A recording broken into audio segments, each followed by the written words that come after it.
We're glad you're here this morning. Good morning, church. Good to see you this morning. We are so glad that you're here. Hope that you have had a good week. Don't get around Suzanne. She's got pictures. She saw the grandbaby this weekend. So just warn you. But anyway, we're glad to see you. Hope that, as we said, you did have a great week. Hope that, as Jay said, you'll stay around and eat with us. We've got plenty. We always do. And just stay around and eat with us and enjoy the fellowship and the time together. A great day. We always enjoy the fifth Sundays here at River Roads. Great congregation. We have visitors, and we are so thankful for you and thankful that you're here with us this morning.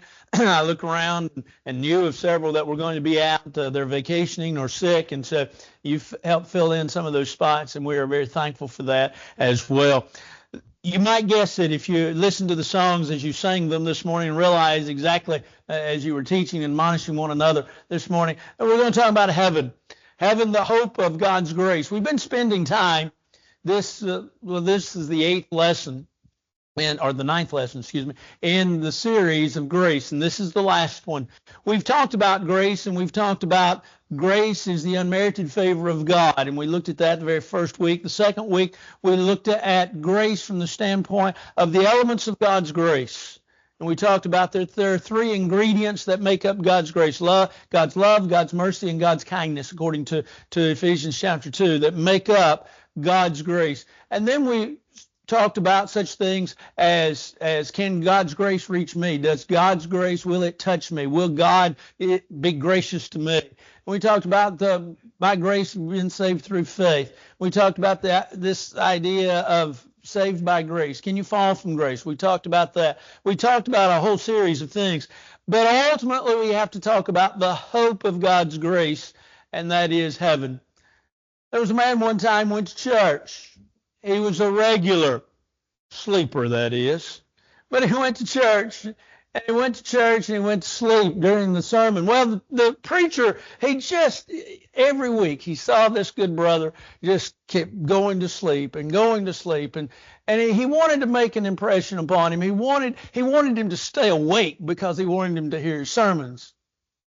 And, I usually tell folks will say, I'm sorry you went to sleep. I say, that's all right. I went to sleep somewhere in that sermon too. So it's all right. But anyway, this preacher wanted to make an impression upon this guy. So finally, one week in his study, he came up with the ultimate of ideas. I know what I'll do to wake this brother up.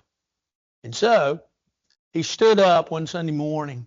He looked around, and sure enough, that brother was asleep. And so he said, everybody that wants to go to heaven, stand up. Whole congregation stood up except for that one brother. He was asleep. And so the preacher, trying to make an impact upon the man, went over there and kicked the pew. Hey, don't you want to go to heaven? He said, yeah, but I thought you was getting up a busload now, and I don't want to go right now.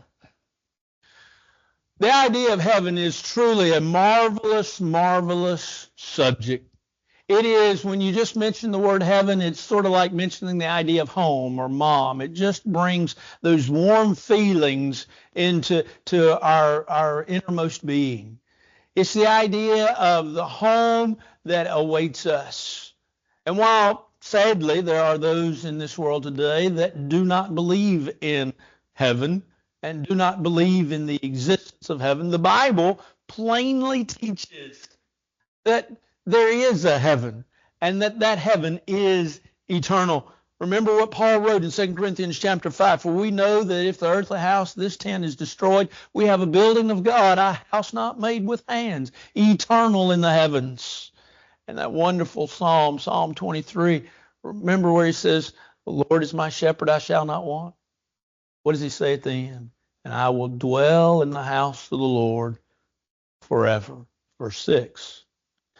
So we understand that the Bible talks about, and the Bible gives us, if you will, this wonderful, beautiful place called heaven. And I think it's fitting to understand that is a gift, ultimately. It is, as we talked in one of the lessons, we talked about some of the riches. We didn't talk about all of them, but we talked about some of the riches of God's grace, the blessings that come about because of God's grace. And I left heaven out because I wanted to dedicate a whole lesson to it in the series, to think about this wonderful place that the Bible talks about. And yet, while it talks about it, it doesn't spend a lot of time, a lot of detail in it, because one of the things we understand is that the Bible, in describing heaven, has to use what is called accommodative language. In other words, we understand heaven is a spiritual place. It is not a physical place. And yet, such writings as John in Revelation chapter 21 and chapter 22, but especially Revelation 21, where he talks about all the different minerals and the stones and trying to get his readers to picture heaven as it is, we understand that he had to use those things because that's what we understand. We are finite individuals.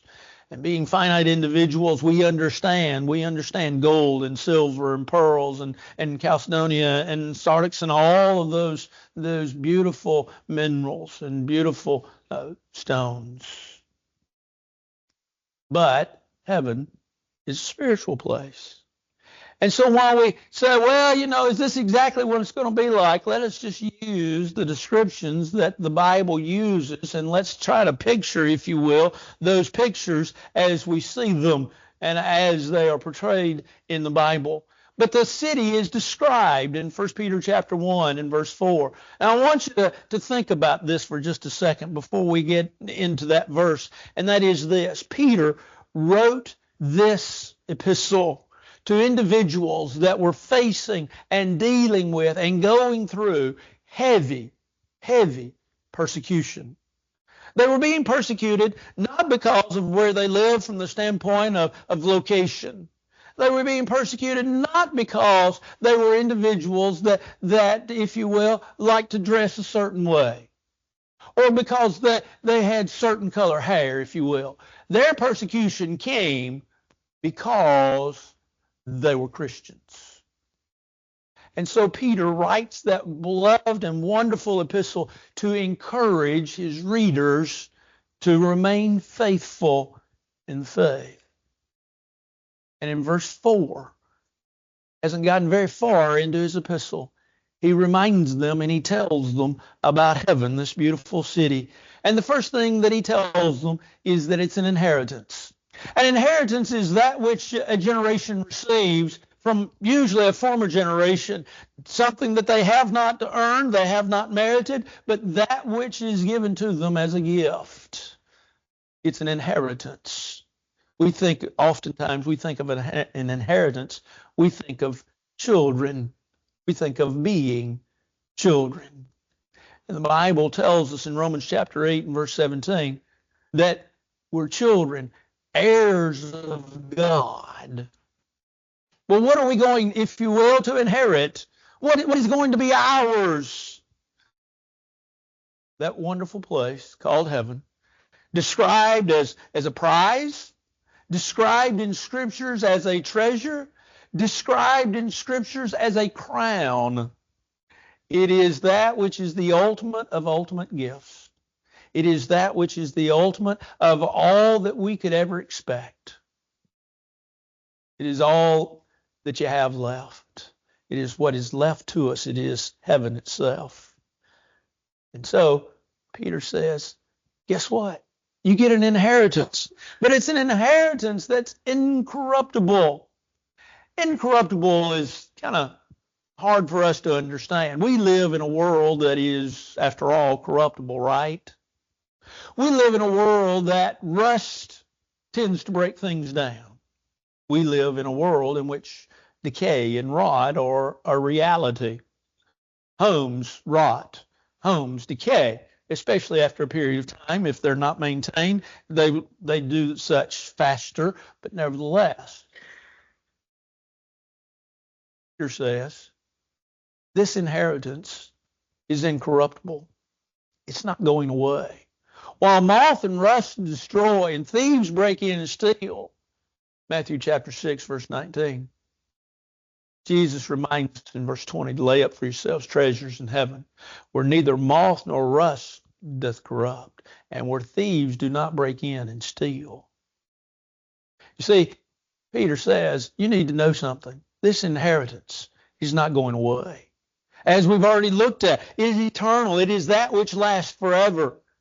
It is incorruptible. But Peter says it's undefiled. Undefiled. When we think of undefiled, we have to think of the idea of pure, clean. What is it about a nice house that's painted in a bright, say, white color? Maybe if it goes maybe even a little bit too far, the counters are white and everything's white. The cabinets are white. We say, first of all, we might say, well, that's an overload. But nevertheless, we look at it and we say, isn't that beautiful? Isn't just sparkling, clean, fresh, new, pure? That's what Peter's saying. Peter's saying you need to know that heaven is pure, that it's clean, that it's undefiled. Kind of interesting, because in the 21st chapter of the book of Revelation, we'll talk about that in just a minute, we find out, especially beginning in verse 4, that it talks about in heaven, there's not going to be any sorrow. There's not going to be any pain. There's not going to be any hurting. There's not going to be any difficulties. Why? Because all these things will be passed away. But it does tell us there in the 27th verse of that same chapter, he tells us of that wonderful idea that there will in no wise enter in to heaven anything that does what? Corrupts it. Anything that defiles it.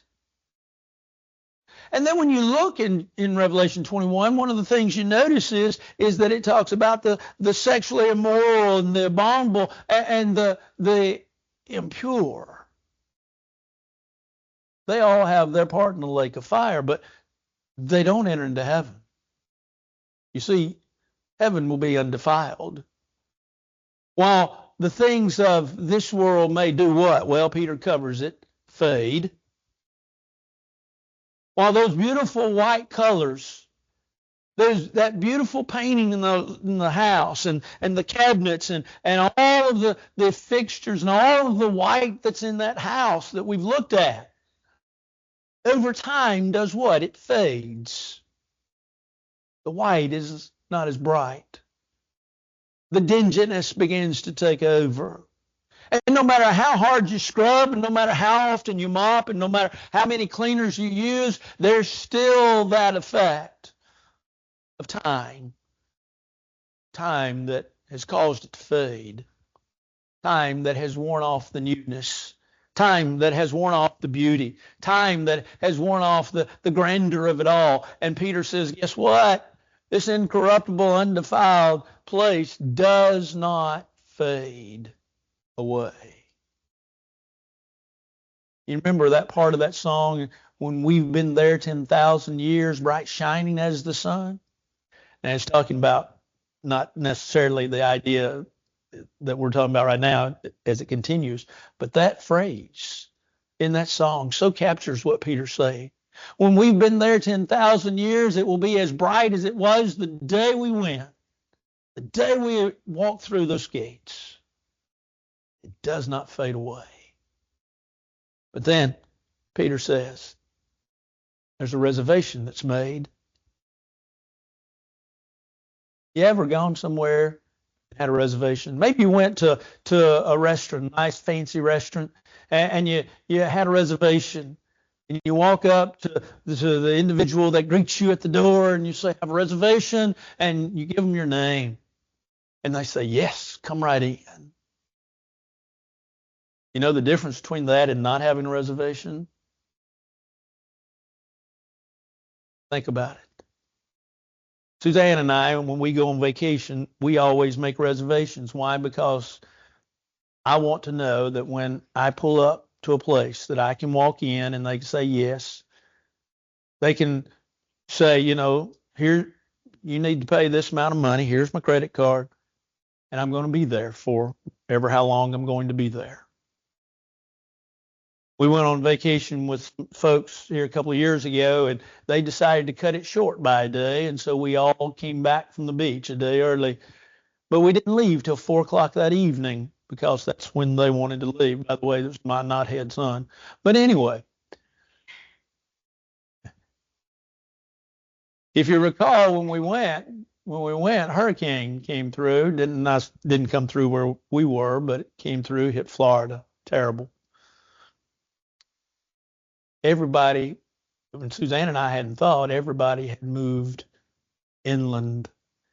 And we came home, hit the interstate, coming home. We'll stop so and so, and we'll get a place. They had a place to go. They had some family to go to. We started up the interstate. No, we're full. Go to the next place. No, we're full. Well, let's go to the next exit. No, we're full. No, we're full. Finally, Suzanne said, well, we can pull off here. I said, I'm only an hour from home. Yeah, it's 3 o'clock in the morning, but we're going to get there. The difference between having a reservation and not having one. Peter says, guess what? This place called heaven has a reservation for you. While folks live their lives trying to obtain the corruptible crown, remember what Paul would write in 1 Corinthians chapter 9? He talks about, he says, don't you know that those who run a race run all, but only one receives the prize? So run that you may obtain.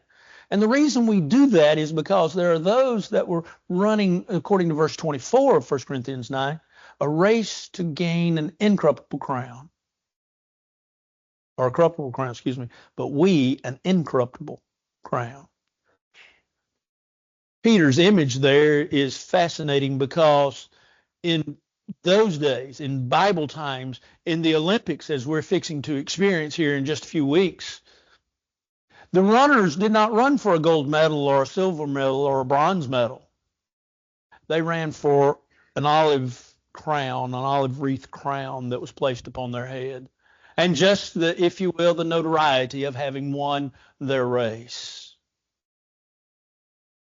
Peter says, I want you to know, we constantly live pushing forward to a place that is incorruptible, undefiled, fade not away, and is reserved for each one of us. But what are the blessings of such a city?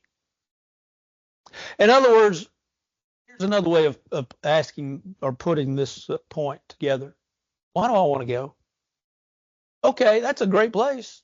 But you know, they're a great place. Hawaii would be a great place. Never seen it, but it'd be a great place. The Grand Canyon, great place. Mount Rushmore, great place. Haven't seen those places in this lifetime on this side of eternity. Why do I want to go there? Why do I want to go to heaven? What does the Bible, what does God teach me with regards to why I would want to go there? Well, he first of all tells me it's a place of rest. In Revelation chapter 14, John reminds us in verse 13, blessed are those who die in the Lord from henceforth. Yes, says the Spirit, that they may rest from their labors and their works do follow them. That's a nice thought, isn't it? We all like the idea of the hammock, right? The idea of the hammock that's stretched out and we can just go get in it and we can just rest our cares away. We don't have to worry or think about the life's traumas and life situations and the difficulties and the relationships that we're trying to maintain and the pressures of life. We can just lay there and just rest, and all of our cares are gone, only to wake up in a matter of time and realize that's not real life. But also to realize the second thing, we got to get out of that hammock. John says, to rest. To rest. All of those difficulties are gone. All of those problems, all of those pains, all of those aches are gone. It's ultimately a place of reaping. Now, Paul would talk about in Galatians chapter 6 that whatsoever a man sows, that shall he also reap. And the scriptures tell us the very same thing. It's a place of reaping. It's a place in which the Lord says, come in. This inheritance is yours. Preacher, you know what that sounds like to me? What? It sounds like I've earned it. Oh no. No, you didn't earn it. Remember, that was the fourth, fifth lesson in the series. You didn't earn it. Mm-mm. Because the grace of God is the unmerited favor of God. It's just simply saying because you have met the standards, you have done what I told you to do, here is the blessing that is yours. You're reaping your reward. It has finally come. It is here. And now all of a sudden, what dawns on us is the purpose for life and the reasons why God told us to live it. But it's a place of rejoicing. The Bible talks about the rejoicing over one sinner that repents. Can you imagine the rejoicing in heaven? When you say, well, there's no more pain, there's no more sorrow, there's no more heartaches, there's no more hurts, there's no more difficulties of life. When you say, well, who's going to be there? And you look at all of those things and you think, man, it's got to be a place of rejoicing. Some folks have difficulty rejoicing in life. They just find it difficult to do. I had a man once, several years ago now, that looked at me and he appreciated my sense of humor. Well, a lot of folks don't, but he did. He said, I would love to get my son to go to church where a man has a sense of humor because he needs that. But he won't, or he can't find it in church. I felt sorry for the man. The man himself did not have a good sense of humor. And his son evidently did not either. The blessing of heaven is that there's rejoicing. There'll be laughter. Why? Because the sun is there. There's no darkness. When do we have the most difficulties in our life? When it's dark. When the room is dark, when the outside is dark, when life is dark, when difficulties arise, and there's not going to be that. You might say a continual time of rejoicing. The answer is yes. And so heaven truly is the place that I want to go because there's the righteousness that's there. You might say, what in the world does righteousness have to do with anything? It's because of who's there. Are there some folks that you just don't want to associate with in this life? Probably so. Now, I'm not saying you're prejudiced, and I'm not saying that you're an individual that doesn't love everybody. I'm just simply saying that there's folks that they don't have the same likes you have. They don't have the same, if you will, morals. They don't have the same standards. They don't live by the same, quote, rules. And so consequently, you're fine with them, but you just, those aren't the folks that you would invite home to eat a meal at your house. They're folks that you can say hi to. There are folks that you can sit with for a little time, but it's just not the bosom buddies of life. And you look at them, why, and you say, well, why not? Why don't I have folks like that over? And you say, well, yeah, it's because we don't have the same likes. We don't have the same goals. We don't have the same future in mind. And so we wonder, well, maybe not. But in heaven, we are all there of like mind.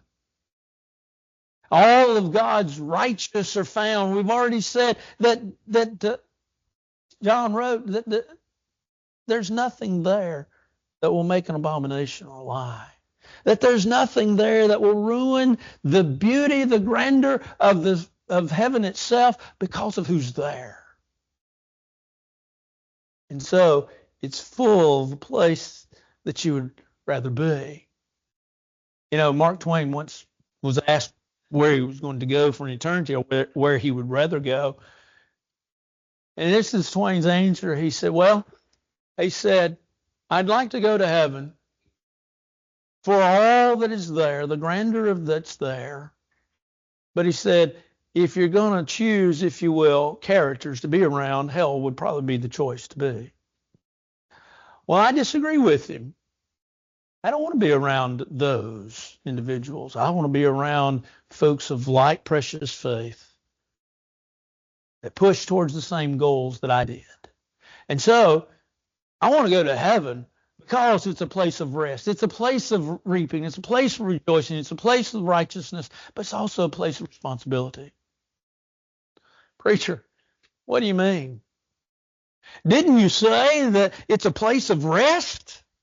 And if it's a place of rest, how in the world could it be a place of responsibility? Well, if you have your Bibles and you look in the passage found in Revelation chapter 22 and verse 3, you see there where John writes that there shall be no more curse. For the throne of God and Jesus is there. And notice what he says, and his servants. Notice what it says, will serve him. Preacher, I thought we were all going to lay around in heaven and lay in those hammocks and eat bonbons and enjoy ourselves. Well, don't put physical things in a spiritual place. But we're going to serve him. We're going to serve him with joy and gladness. To be in his presence and to realize that his presence is there, and not only just there, but his presence is there and will be there for an eternity. It's not for a matter of time. You realize, and we all realize, that the days of our years are 70 years, and by reason of strength 80 years, but it's soon cut off and we fly away. But not heaven. Not heaven. But it's a place of responsibility where we will be praising the Son who is there for an eternity.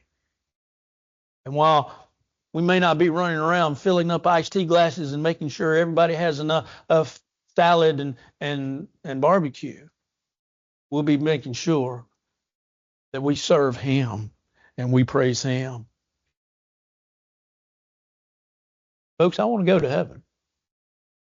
I want to go to heaven because of the grandeur that will be there, but I want to go to heaven because of the place that it will be. And so I ask myself then, who's going to go? Who's going to go? Well, the Bible tells us in the book of Revelation who's going to go. First thing it says in Revelation chapter 21, verse 7, is that those who overcome will inherit heaven. Now, I want you to think about Revelation 21. Revelation 21, book of Revelation actually, John is on this Isle of Patmos. He's been exiled. It's punishment. It's punishment because he's a Christian. And while he's on this little isle, if you will, he's imprisoned, if you will, because no one's around and he's exiled there. He sees this vision. And this vision is complicated not so much by what it is, but the way we've made it.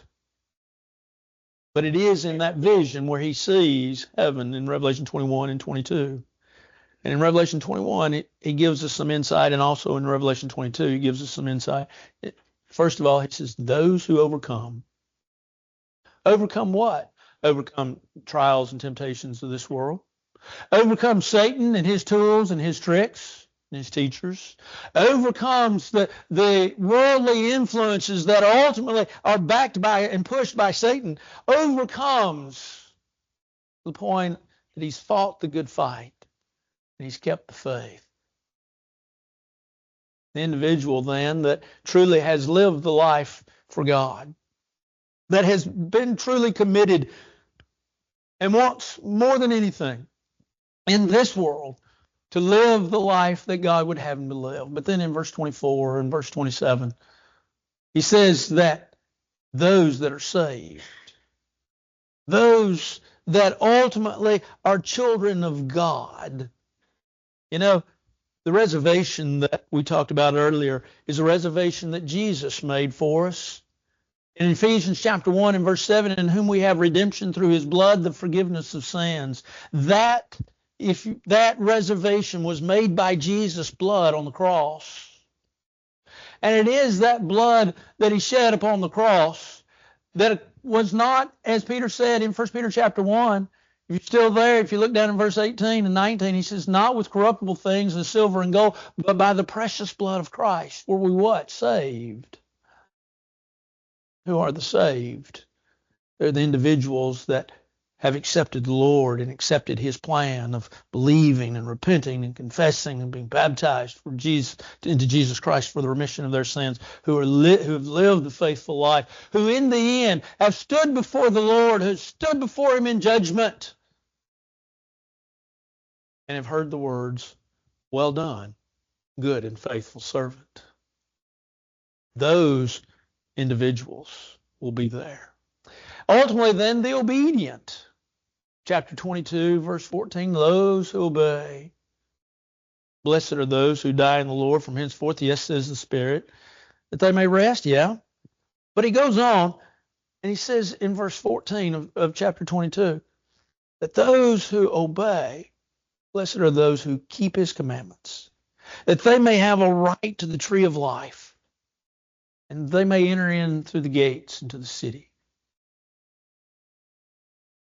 Blessed are they who keep his commandments. Preacher, once again, seems like we're getting close to the idea of meriting our salvation. That's not grace. Remember what we said. That idea of by grace through faith. And faith is the idea that God says, here's what I want done. Here's what I expect of you. Here's the truth. Here's how you live your life. And that's how we do it. And so you obey that truth that he delivered to us. That we truly are his. That we're made complete in him, according to Hebrews chapter 13, verse 20 and 21. But not just complete, but complete in him to do every good work. That's what the Hebrew writer reminds us. And so it's to those that, once again, have heard the words, well done, to those that have obeyed the will of God, and in obeying the will of God, they've ultimately been written in the Lamb's Book of Life. Your name has probably appeared in a lot of different things, probably some of them you didn't even know about. But in our life, we realize reservations are made. We realize in our life that we've been placed in books. Our names have been placed in books. If you've ever made a who's who, you've been in a book, or you are in a book that's somewhere on some shelf. Your name is there. The name that we have that is important is the name that is placed in the Lamb's Book of Life. You see, that's the book that's open on the day of judgment, besides the Bible and besides the book that records the deeds of our life. And when the book that is open that has the deeds of our life, and those deeds are compared to that Bible that's open, that third book that's open is that Lamb's Book of Life. And once those deeds are compared to the Scriptures, guess what? The Lord's going to look and say, yes, your name is written there, as the song that we sing from time to time. Is my name written there? The answer is yes, you're in it. Go on in. It's yours. For you're in the Lamb's Book of Life. Dear friends, I want to go to heaven. I want you to go to heaven. I want us all to be in heaven. I know the Scriptures tell us. Straight is the gate, and there's the way that leads to life, and few will there be that find it. And I know that broad and wide is the gate that leads to destruction, and many will go therein. That's what Jesus said in Sermon on the Mount in Matthew 7. But it doesn't have to be. It doesn't have to be. You see, we don't have to go to hell. We don't have to hear the words, depart from me, for I never knew you. We don't have to be individuals that are eternally lost, because the reservation's been made. The place is now in preparation. And the particulars have already been given to us on how to live. And so Peter wrote in a second epistle to the same brethren, a little later after he read 1 Peter, and he says, nevertheless, we according to this promise, this hope, we look for a new heaven and a new earth in which righteousness dwells. And so this morning I ask you to look at your life and where you stand. Are you a New Testament child of God? Are you an individual that has strayed away from the truth and need to rededicate your life? Whatever the case may be, let heaven be your home. Make it your ambition, make it your purpose, make it your dream, make it your focus. But begin now on that road. All together we stand and sing.